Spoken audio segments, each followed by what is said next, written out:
Chicken cheese ball তৈরি করার জন্য আমি এখানে 250 গ্রাম চিকেনকে মিক্সির মধ্যে দিয়ে ভালো করে পেস্ট করে নিয়েছি। আপনারা যদি মনে করেন পেস্ট না করবো তাহলে খুব ভালো করে কিমা করে নিলেও হবে। এবার ওই চিকেনের পেস্টটার মধ্যে আমি দিয়ে দিলাম চিলি ফ্লেক্স, অরিগ্যানো, মেয়োনিজ, সামান্য পরিমাণ লবণ আর গরম মশলা গুঁড়ো, আর আদা, কাঁচা লঙ্কা, ধনেপাতা, রসুন যে পেস্টটা তৈরি করেছিলাম সেই পেস্টটা দিয়ে খুব ভালোভাবে মাখিয়ে নিলাম। এখানে লবণটা একটু পরিমাণে কম দিতে হবে, তার কারণ চিজের মধ্যে লবণ থাকে। আর মেয়োনিজটা দিয়েছি, তাতে বলগুলো খেতে খুব সফট হবে এবং নরম হবে। আমি এখানে কিউব আকারে যে চিজগুলো পাওয়া যায় আমি সেগুলো নিয়ে এসেছি। সেগুলো নিয়ে আমি সেগুলোকে আরও ছোট ছোট করে স্কোয়ার আকারে কেটে নিলাম। এবার আমি একটা এখানে ব্যাটার তৈরি করে নেবো।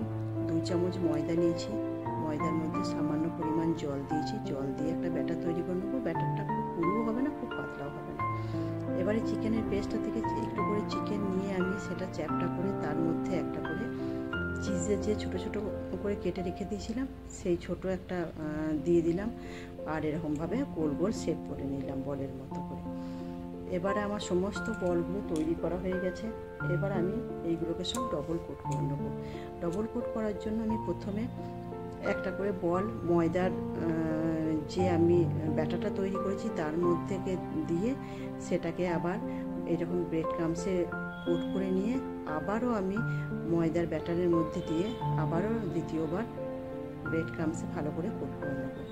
এরকম করে আমি সব চিকেনের বলগুলোকেই ডবল করে কোট করে নেব।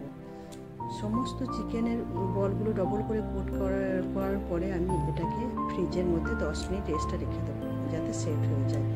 10 মিনিট পরে আমি কড়াইয়ে সাদা তেল গরম করে নিয়েছি ভালোভাবে। এবারে আমি চিকেনের চিজ বলগুলো একে একে সব ভেজে নিলাম। Thank you.